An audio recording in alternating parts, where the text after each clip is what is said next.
시편 13편 1절에서 6절 제가 한번 이렇게 읽고 교독하실게요.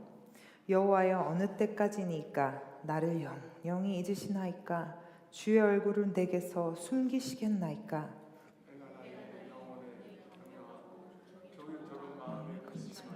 어느 때까지 하오니 내 원수가 나를 쳐서 자응하기를 어느 때까지 하리까? 여호와 내 하나님이여, 나를 생각하사 응답하시고 나의 눈을 밝히소서. 두렵건대 내가 사망의 잠을 잘까 하오며, 두렵건대 나의 원수가 내가 저를 이겼다 할까 하오며, 나의 요동될 때에 나의 대적들이 기뻐할까 하나이다. 나는 오직 주의 인자하심을 의뢰하였사오니 내 마음에 주의 구원을 기뻐하리이다. 내가 여호와를 찬송하리니 이는 나를 후대하심이로다. 아멘. 우리 성경에서 정말 많은 고난을 받았던 우리 성경 인물들이 있지만 그 중에 하나도 또 우리 다윗입니다.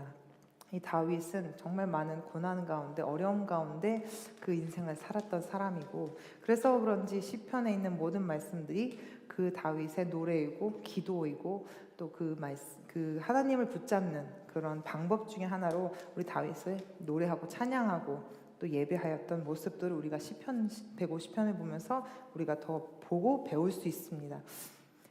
다윗이 하나님이 그를 왕으로 세우시겠다고 명하시면서부터 그 어려움이 시작됐던 것 같아요. 만약에 다윗을 하나님께서 왕으로 세우시지 않았다면 그 사울한테 쫓겨서 죽을 일이 없었고, 또 자기 아들 압살롬에게도 도망갈 일도 없었고, 또 그렇게 여자와 범죄할 일도 없지 않았을까, 뭐 그런 생각도 한번 제가 해보게 되었습니다. 그래서 하나님이 왕으로 부르시지 않았다면 다윗은 좀 더 부드럽게, 좀 더 그냥 편안하게 삶을 살 수 있지 않았을까, 이런 생각을 해보았어요. 그리고 이제 우리도 마찬가지예요. 우리도 하나님이 우리를 크리스찬으로 불러주셨는데, 하나님의 자녀로 불러주셨는데, 하나님의 자녀로 되고 나서부터 안 해야 될 게 많고, 가지 말아야 될 것도 많고, 용서해야 되고, 봐줘야 되고, 내 거 양보해줘야 되고, 남들은 다 나쁜 짓 해도 하지 말아야 되고, 이게 하나님의 자녀, 하나님의 백성, 크리스찬이 되면서부터 제약이 많아요, 우리 삶 속에. 그래서 이제 가만히 앉아서 생각을 해보는 거죠. 그러면 하나님이 없는, 하나님의 자녀가 아닌 그런 분들에게는 그런 제약이 없나, 그런 어려움이 없나. 다윗과 같이, 다윗이 하나님이 왕으로 세우면서부터 어려움이 생기기 시작했는데, 그럼 다윗이 하나님이 왕으로 부르시지 않았다면 그게 어려움이 없었을까? 뭐 다른 어려움이 있었겠죠. 그 인생 속에서 정말 자기 최대, 그건 우리가 모르는 얘기, 그건 가정이니까 그런 성경에서는 가정을 말할 필요는 없는데, 우리 인생 가운데서도 하나님을 믿지 않는 자들이 어려움이나 근심이나 이런 일들이 안 당한다고 그런 생각을 할 수는 없잖아요. 그죠? 예수님을 모르고 하나님을 잘 모르는 그런 백성들에게도 어려움은 있으니까, 몸도 아프기도 하고, 연세 드시면 몸이 점점 더 나빠지는 건 당연한 거고, 그러니까 점점 그렇게 계속 아파가고, 또 다른 사람들에게 사기도 당하는 사람들도 있고, 어려움과 곤란과 환난을 다 당하더라고 보니까. 그러니까 사실은 어떻게 보면, 연밀하게 따져보면 하나님을 믿고 어려움을 당하는 것이 하나님을 믿지 않고 어려움을 당하는 것보다 낫다. 그렇죠? 그런 결론을 좀 이렇게 세상적으로 한번 생각을 해보게 됐어요. 그러면 뭐 어차피 고난을 당할 삶이라면, 인생이 다 고라고 모든 분들이 이렇게 얘기하시는데, 어차피 인생이 고라면 그러면 하나님을 믿는 것이 낫다. 그죠? 그런 생각이 하게 되었어요.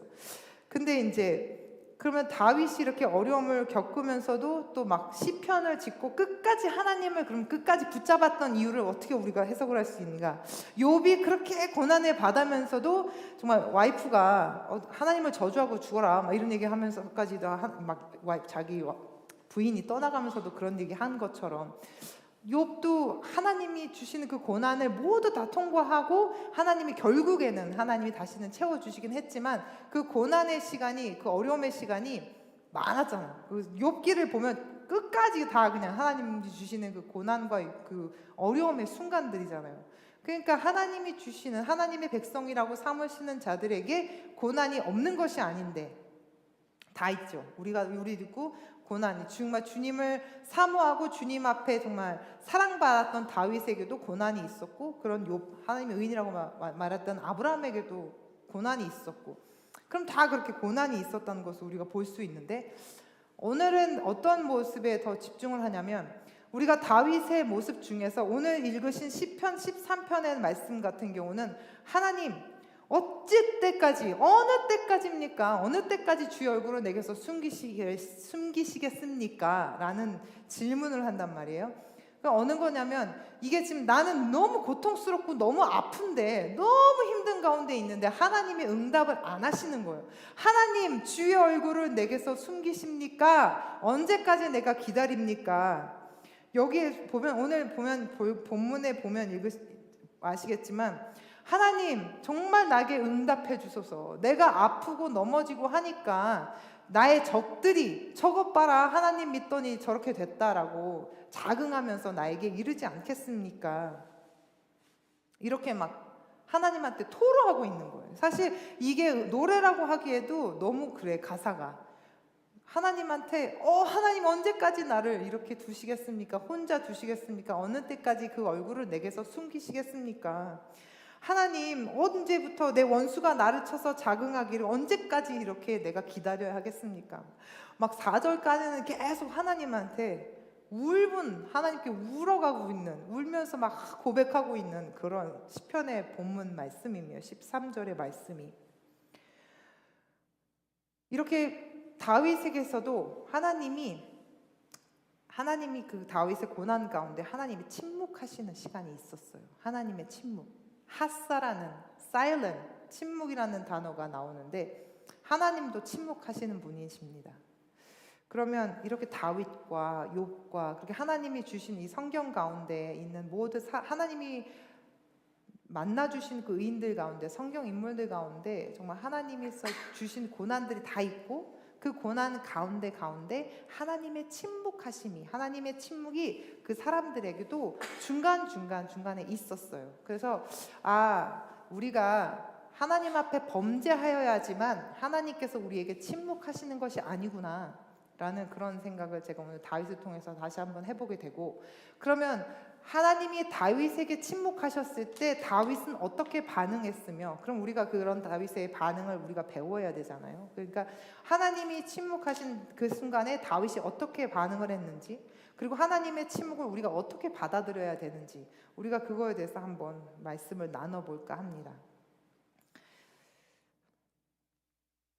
3절에 보면 두렵건대 내가 사망의 잠을 잘까 하오며, 이렇게 하는 거예요. 그러니까 다윗이 너무 아팠던 거예요. 이 시편 기자로서 다윗이 너무 아프니까 이제 죽음까지도 생각했던 아픔인 거예요. 저는 아직 사실은 죽었으면 좋겠다라는 생각이 들 정도로 아파 본 적이 없는데, 근데 어떤 분들은 정말 너무 아프니까 이렇게 하면 정말 죽는 게 낫다라고 말씀을 하시는 분들을 제가 들어봤어요. 그러니까 지금 다윗이 너무 고통스러우니까 정말 죽음까지도 생각하는 정도까지 온 거예요. 지금 그래서 이러다가는 내가 죽어서 내 대적들이 기뻐할까 합니다, 하나님, 이러면서 고백으로 하나님께 기도하는 게 3절에 나와요.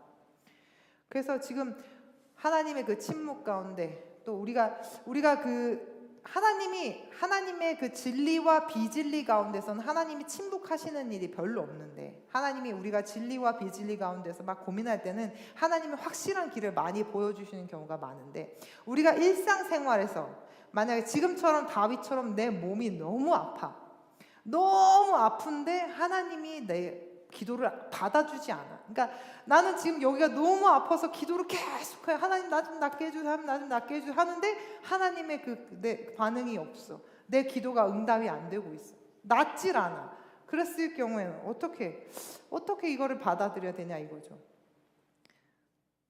내가 아프거나 아니면 일상생활 속에서 내가 살아가고 있는데, 사람과의 교제 속에서 나는 정말 하나님의 의대로 잘 열심히 살아가고 있는데 상대방이 하나님의 의가 아닌 다른 불의한 것으로 나에게 대적을 한다거나, 그래서 나를 괴롭게 한다거나 나를 어렵게 한다거나 나에게 고난을 준다거나, 이러한 일들에 대해서 하나님 저 사람 좀 어떻게 치워주세요. 하나님 나 저 사람 좀 치워주세요. 나 저 사람 치우면 나 회사 가고 싶어요. 막 이렇게 기도하시는 분들이 있는데 그럼에도 불구하고 그 사람은 나보다 상사라서 계속 그 회사에 나오고 있고 주변에 나보다 높은 사람들이거나 아니면 내 직장 동료인데 절대로 그만두는 일 없이 계속 나를 괴롭혀. 크리스찬으로서 어려움을 당하고 있었어. 일상생활 속 가운데. 그런데 내 기도가 응답되지 않고 하나님의 침묵하시는 것처럼 내가 느껴진다. 이럴 때는 우리가 하나님의 침묵을 어떻게 해석을 해야 되냐면 하나님이 이제 만약에 이제 우리가 계속 기도를 하는데 우리가 그 기도 가운데 안 되고 있어. 그러면 그 기도 가운데 하나님이 나를 먼저 조용하게 하시는 거예요. 제동장치, 스탑 시키시는 거예요. 내 기도를 먼저 스탑 시키시고 먼저 내 안에 나를 바라보게 하시는 거죠.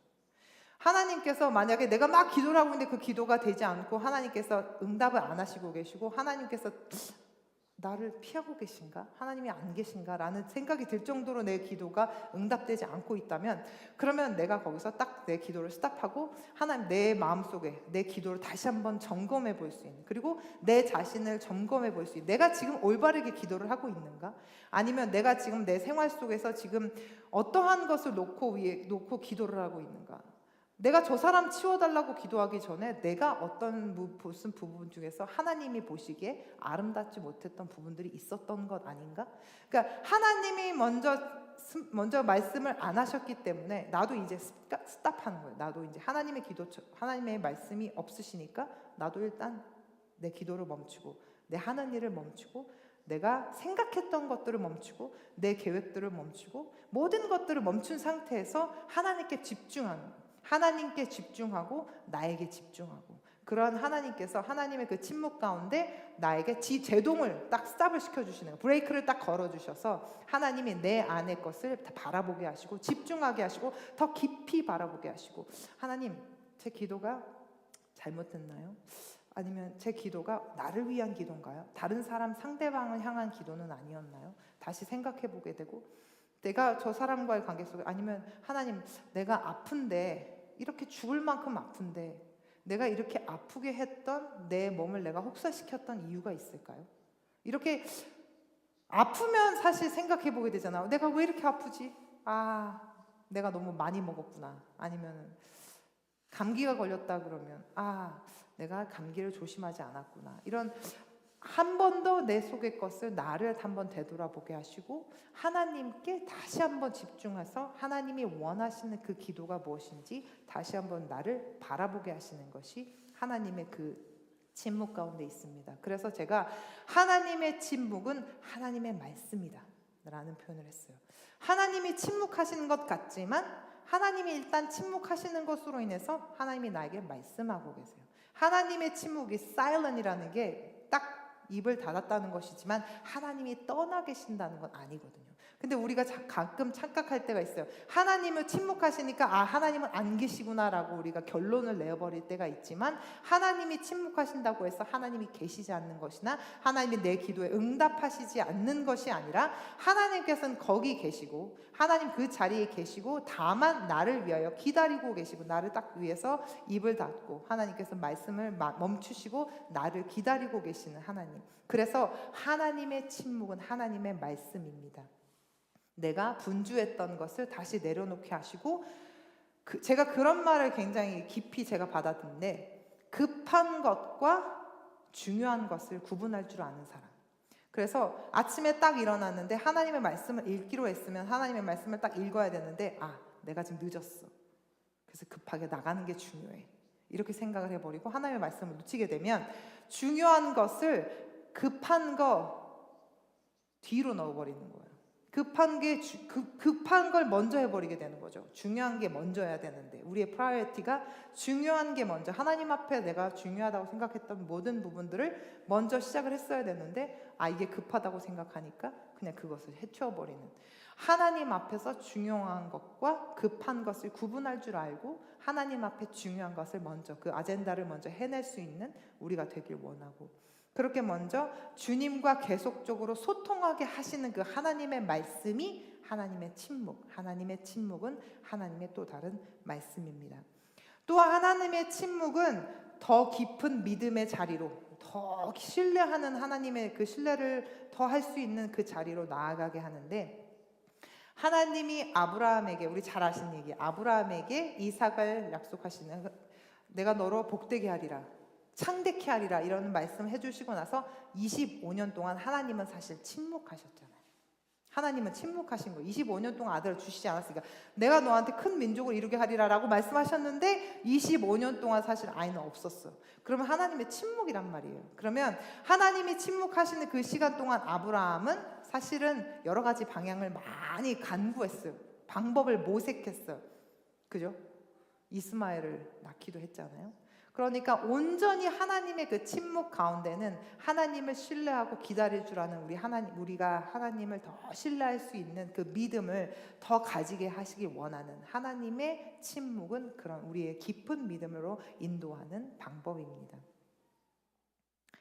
모세가 40살에 40살에 애굽에서 나와서 80에 하나님이 부르심을 받았어요.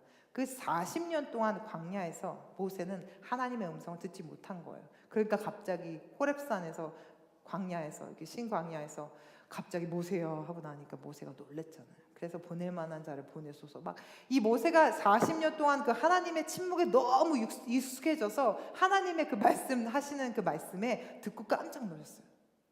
그만큼 하나님은 모세에게 40년이라는 그 침묵의 시간을 허락하신 거예요. 그러다 보니까 그 침묵 기간 동안에는 모세가 정말 하나님 앞에 완전하게 낮아져서 하나님 나는 할 수 없습니다라는 그런 믿음의 자리까지 나오게 될 수 있는 하나님의 또 다른 트레이닝 방법으로 하나님이 좀 더 그 모세의 믿음을, 신뢰를, 능력을, 하나님을 그 신뢰, 의지하는 그 마음을 더 깊게 하시는, 깊게 만드시는 그런 시간이 되었습니다. 하나님의 침묵 가운데, 하나님의 그 침묵의 말씀 가운데 우리는 더 하나님이 어떠한 존재인지, 내가 어떤 존재구나, 하나님이 어떤 분이시는구나 라는 걸 다시 한번 우리가 믿고 신뢰하게 되는 거예요. 하나님의 침묵이 없었더라면 우리는 그저 계속 그냥 내가 잘나서 내가 잘하고 있어서 그냥 잘하고 있는 줄 알아요. 그런데 한 번씩 제동이 걸리고 하나님께서 침묵하시고 나면 이게 내가 뭔가 잘못했구나, 내가 잘못길이야, 내가 하나님을 의지했어야 되는데 하나님이 하셨는데, 하나님이 하신 건데 내가 한 것처럼 이렇게 막 둔갑해버릴 때가 있잖아요. 그러니까 하나님의 침묵 가운데는 다시 한번 우리를 하나님과 더 깊은 만남으로 교제 가운데 우리를 이끄시는 것이 하나님의 침묵의 의미입니다. 그리고 하나님의 침묵은 사랑입니다. 다윗도 하나님이 자기에게서 얼굴을 숨기셨다고 그렇게 막 하나님 앞에 울부짖고, 하나님 내 얼굴을, 주님의 얼굴을 나한테 돌리지 마세요. 하나님 나를 도와주세요. 나를 외면하지 마세요. 주님 앞에서 나를 외면하지 마시고 거룩한 그 하나님의 얼굴을 내게 보여주시옵소서. 그 기도하는 가운데, 그 고통 가운데 하나님이 다윗과 함께 계셨음을 우리가 바라볼 수 있어요. 우리가 여기에 아까 읽으셨던 그 말씀 가운데 나는 오직 5절에 나는 오직 주의 인자하심을 의뢰하였사오니 내 마음은 주의 구원을 기뻐하리이다 라고 나와 있어요. 5절에 주님의 인자하심에, 하나님의 주의 인자하심에, 근데 주의 인자하심이라는 말은 여기서 헤세드라는 히브리어 원어인데, 헤세드라는 거는 뭐냐면 언약적인 사랑, 하나님의 사랑에 의지하여서 다윗이 기도하고 있는 거예요. 하나님 사랑에 의지합니다. 하나님의 그 사랑하심에 내가 의지합니다. 내가 하나님께 부르짖습니다. 나를 버려두지 마시고 나와 함께 동행하여 주시옵소서. 다윗이 어려움을 겪는 시간, 하나님의 침묵을 인지하는 그 시간 동안 처음에는 막 괴로워하고 어려워하고 힘들어하다가, 그러다가 결국에는 4절부터는 어떻게 얘기하냐면 하나님 사랑하신다고 했잖아요. 하나님이 나랑 사랑해 주신다고 언약해 주셨잖아요. 그래서 언약의 말씀을 이 다윗이 붙잡고 하나님께 기도하시는 거예요. 그래서 하나님이 우리 가운데, 정말 우리의 육체 가운데, 정말 우리의 고통 가운데 그 사망의 끝이 아닌 것을 그 다윗을 통해서 말씀을 해주고 계시는 거예요. 한동안 제가 막 그런 말씀을 드린 적이 있어요. 죽음의 땅이라고 불리는 아프리카에서 예수님을 믿는, 하나님을 믿는 우리 성도님들이 총에 맞아 죽고 정말 말할 수 없는 고통에 당해 죽었어. 어린아이 앞에서, 자기네 자식 앞에서 정말 말로 할 수 없는, 입에 차마 담지 못할 일들을 경험하고 그렇게 막 고통 가운데 죽어가는 우리 성도님들이 있었어요. 지금도 있어요. 아프리카에도 있었고, 그리고 뭐 우리가 잘 알고 계시는 중국에서도 그렇고 북한에서도 그렇고, 지금 공산주의 국가에서도 우리는 알지 못하지만 하나님을 예배하는 것만으로, 하나님을 믿는다는 것만으로 고통을 당하고 죽음까지 감당해야 되는 그런 일들을 당하고 있는 이 땅이에요. 지금 이 시간에. 그래서 제가 한 번은 그런 생각한 적 있어요. 하나님 믿는 사람인데 너무 그 사람들 괴로워요. 너무 아파요. 죽기까지 그렇게 해야 되는데 하나님, 제 마음이 너무 아파요. 하나님, 내가 어떻게 할까요? 왜 하나님 이렇게 하실까요? 하나님, 왜 이렇게 어려운 일들이 그 사람들에게 일어날까요? 하나님을 사랑하는 하나님의 백성들인데 왜 그들은 하나님 앞에서 이렇게 고통을 당해야 되나요? 라고 하나님 앞에 이렇게 제가 한번 생각하고 묵상하고 기도한 적이 있어요. 근데 그러한 말씀을 제가 히브리어 말씀, 우리가 히브리어 목사님 말씀 또 이렇게 인도하시는 걸 들으면서 제가 또 한번 깨닫게 된 거예요. 히브리서 4장 15절에 우리에게 있는 대제사장은 우리 연약함을 체휼하지 아니하는 자가 아니요 모든 일에 우리와 한결같이 시험을 받은 자로되 죄는 없으시로다. 하나님이 체휼하지 않는 자가 아니요라는 건 뭐냐면, 하나님이 그들이 죽음 가운데 그 죽기까지, 아니 죽음으로까지 가는 그 고통 가운데 그들이 그들만 있게끔 내버려 두지 않으시고, 하나님이 그곳에 가셔서 그들과 함께 손잡고 그들과 함께 눈물을 흘리고 계신다는 거예요. 그런 마음을 저한테 주셨어요. 다니엘과 세 친구가 그들이 풀무불에 들어갈 위험에 처하게 되잖아요. 그런데 거기서 하나님이 함께 하셨고, 다니엘이 사자굴에 들어가는 그 상황 속에서도 인자와 같은 이가 다니엘과 함께 하셨어요. 그들은 죽음까지 당하진 않았어요. 그때 당시 우리 성경에 본 말씀들은. 그러나 그 상황, 그 정말 풀무불이 7배까지 올려가는 정말 그 뜨거운 불 가운데서도 하나님이 끝까지 지키셨다면, 하나님이 그들과 함께 하셨다면, 정말 그 배고픈 사자의 그 이빨 내놓은 사자들 앞에서 하나님이 그 다니엘을 지키셨다면, 아프리카에 있던 그 백성들도, 모든 땅에 있었던 그 고통받고 있던 모든 백성들 가운데도 하나님이 성경에서 임하셨던 것처럼 그들 가운데 임하셔서 그들과 함께 눈물을 흘리시고 그들과 함께 정말 그 천국을 소망하는 그 자리에 계셨음을 제가 깨달았던 거예요. 하나님이 그분들에게 하나님의 고통을 주시는 것이 아니라 하나님 그들과 함께 체휼하시고 하나님의 사랑으로 베풀어 주시고 천국의 소망을 그들에게 보여주신 거예요. 그래서 그들은 천국을 찬양하면서 갔어요. 천국으로 갔어요. 그래서 그 다음부터는 제가 더 마음이 좀 더 편안한 마음이 가질 수 있었는데, 우리가 이 마지막 세대라고 얘기하는 이 세대도 우리가 지금 어떠한 상황이 올지 모르는데, 하나님 정말 우리가 이 마지막 순간까지도 하나님을 부인하지 않고 우리가 하나님의 그 뜨거운 그런 불과 같은 시험을 당하더라도, 어려운 사자와 같은 공격에 당할지라도 눈물을 흘리시고 우리와 함께 동행하시는, 동참하시는, 우리의 고통 가운데 동참하시는 그 주님과 함께라면 그 천국이 소망이 됩니다. 우리가 그 천국을 소망하면서 살아갈 수 있어요. 그래서 그 죽어가는 정말 그 땅에서 우리가 이해할 수 없는, 하나님을 믿는 백성들이 고난당하고 죽음을 당하고 어려움을 당하고 있는 그 순간에서도 하나님이 침묵하시는 것이 아니라 하나님이 사랑으로 그들을 껴안으시고 눈물 흘리시고 그들에게 천국의 소망을 선사해주고 계심을 우리가 믿고, 우리가 앞으로도 바라보면서도 우리의 미래 가운데, 우리의 시간 가운데 정말 불과 같은 시험, 사자와 같은 그 사단의 그 유혹 가운데 하나님, 나와 함께 고통을 체휼하여 주시는 그 하나님, 나에게 천국의 소망을 주셔서 내가 주님을 부인하지 않도록 하시고 끝까지 주님 붙잡고 내가 그 하나님의 침묵이 아니라 하나님의 그 마음, 그 기다리심 가운데 천국을 소망할 수 있는 우리가 될 수 있도록 하나님 도와주시옵소서라고 기도를 하게 되었습니다. 또 우리의 마지막 하나님의 그 침묵하시는 하나님의 그 뜻은, 하나님의 침묵은 열린 문이에요. 하나님의 침묵은, 이 열린 문이라는 것이 저에게 정말 많은 위로가 됐어요. 하나님의 침묵은 하나님의 다음 사역을 준비하시는 시간이에요. 나사로가 죽은 지 사흘 만에 예수님이 찾아가셨어요. 그러니까 마르다가 예수님께 이렇게 얘기해요. 주님이 여기 계셨더라면 그가 죽지 아니하였겠나이다. 근데 그것이 믿음의 고백이 아니잖아요.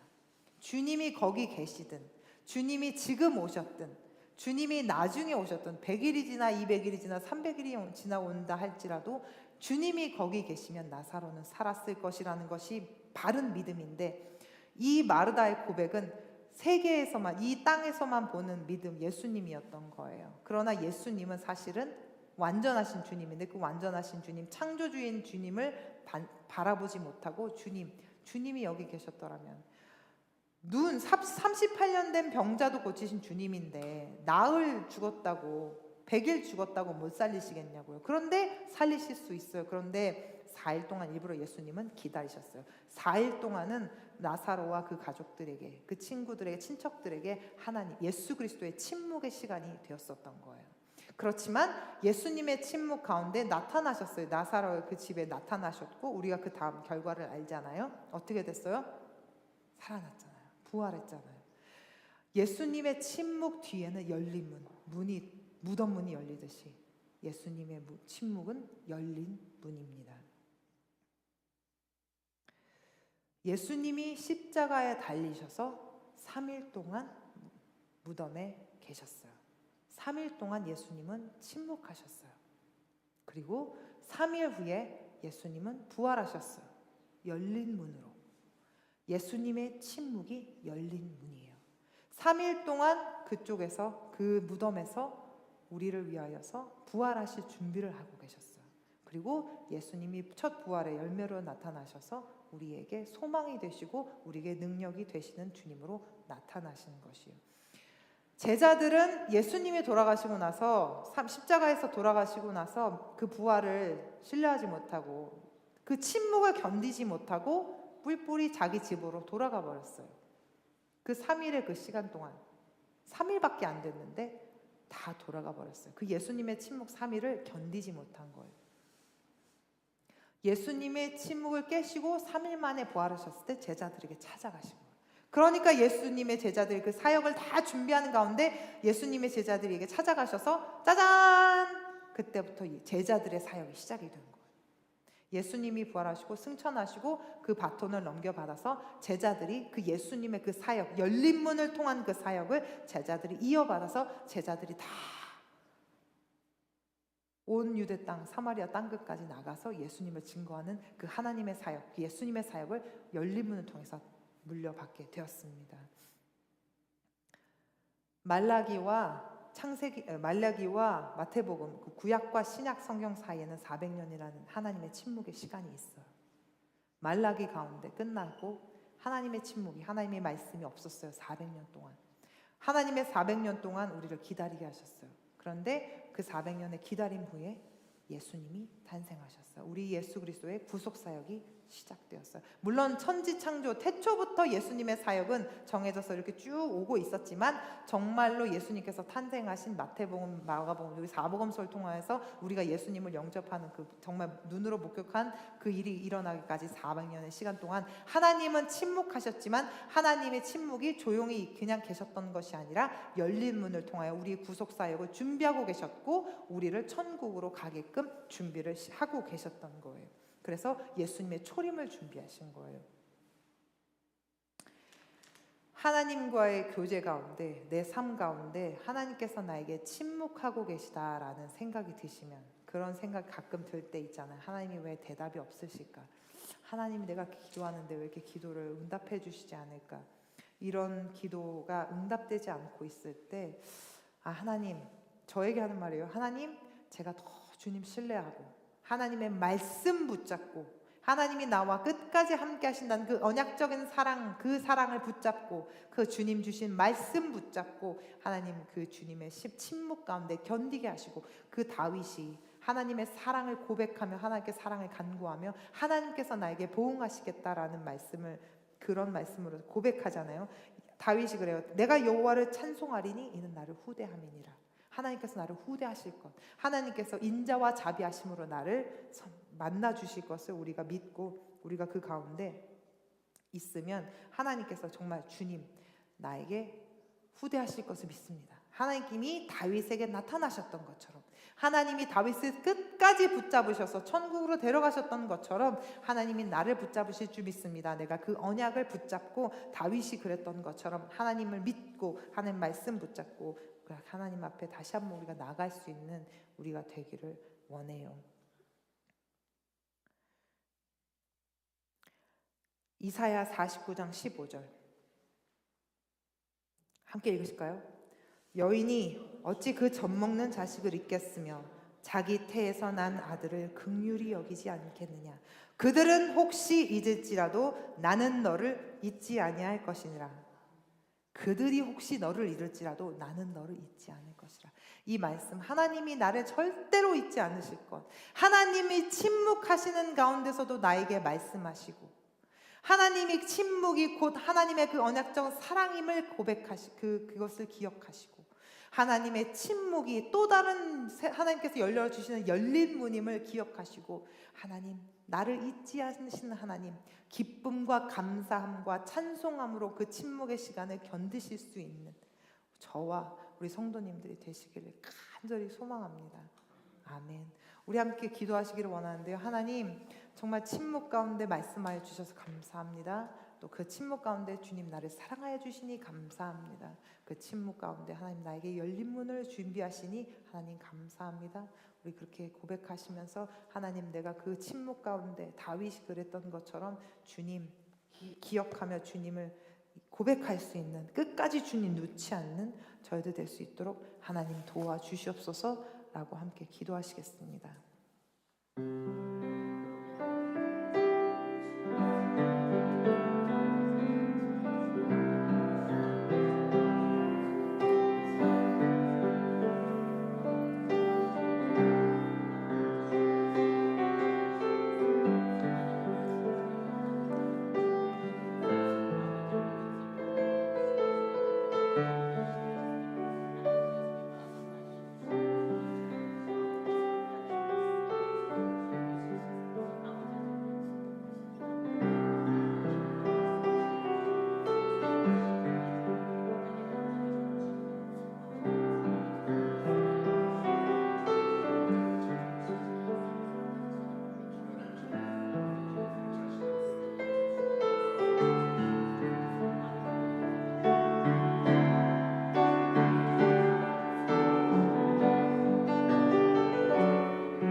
전능하신 아버지 하나님 정말 감사합니다. 하나님은 어떠한 순간에서도 우리를 사랑하고 계심을 감사합니다. 하나님 정말 그 사랑에 저희들 다시 한번 주님 앞에 고백합니다. 아버지 하나님 그 주님의 사랑을 다시 한번 저희들 품 안에 품을 수 있는 저희들 될 수 있게 하시고 하나님 그 사랑의 힘으로 그 능력으로 저희들 삶을 살아낼 수 있는 저희들 되어질 수 있도록 하나님 도와주시옵소서. 하나님 그래서 정말 저희가 정말 하나님이 침묵하고 계시고 하나님이 저희들에게 하나님 말씀하시지 않았을 때라도 하나님 정말 저희들의 신뢰를 하나님께 주신 그 믿음을 하나님 놓치지 않게 하시고 그 깊은 뜻을 다시 한번 저희들 바라보게 하시고 하나님의 침묵 가운데 준비하신 그 모든 일에 신뢰하며 저희들 기쁨으로 예배하며 찬양하며 하나님 앞에 나아갈 수 있는 우리 세계선교교회 식구들 되어질 수 있도록 하나님 도와주시옵소서. 아버지 하나님 오늘 눈이 왔습니다. 돌아가는 발걸음도 지켜주셔서 아버지 하나님 무사하게 잘 건강하게 집에 돌아가게 하시고 하나님 다음 주 우리 주일날 만난 그 예배 시간까지 저희들 건강으로 지켜주시고 주여 우리 식구들 다 건강할 수 있게 주님의 그 따뜻한 손으로 하나님 저희들 만져주시고 기름 부어 주시옵소서. 모든 것 주님께 맡겨드리오며 이 모든 말씀 예수 그리스도로 받들어 기도드렸사옵나이다. 아멘. 하늘에 계신 우리 아버지여 이름이 거룩히 여김을 받으시오며 나라의 마옵시며 뜻이 하늘에서 이루어진 것 같이 땅에서도 이루어지이다. 오늘날 우리에게 일용할 양식을 주옵시고 우리가 우리에게 죄진 자를 사하여 준 것 같이 우리의 죄를 사하여 주옵시고 우리를 시험에 들게 하지 마옵시고 다만 악에서 구하옵소서. 대개 나라와 권세와 영광이 아버지께 영원히 있사옵나이다.